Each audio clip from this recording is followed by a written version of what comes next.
1. Continuiamo a non chiudere nessun ufficio postale nei piccoli comuni.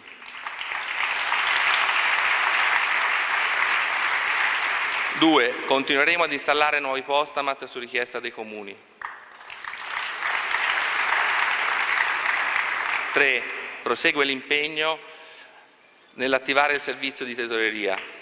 Sono questi i 3 impegni principali che l'amministratore delegato di Poste Italiane Matteo Del Fante si è preso di fronte a 4.000 sindaci provenienti da tutta Italia, centinaia dal nord-est, tutti municipi sotto i 5.000 abitanti, da Gavello nel Polesine al bellunese Seren del Grappa, passando per il più piccolo Laghi nel Vicentino con i suoi 129 abitanti. Un presidio fondamentale, quello delle poste, più volte messo in discussione. Lo stesso Del Fante non lo nega, fino a 2 anni fa le prospettive erano diverse. Si parlava di 1.200, 1.400 comuni ai quali sarebbe stato chiuso l'ufficio postale e quindi appena arrivato mi sono dovuto occupare di guardare nomi di tante realtà che magari sono qua in sala, sicuramente sono qua in sala, e decidere se chiudere o non chiudere. E davanti ai primi cittadini il Premier Giuseppe Conte ha annunciato un tavolo permanente proprio con gli enti locali.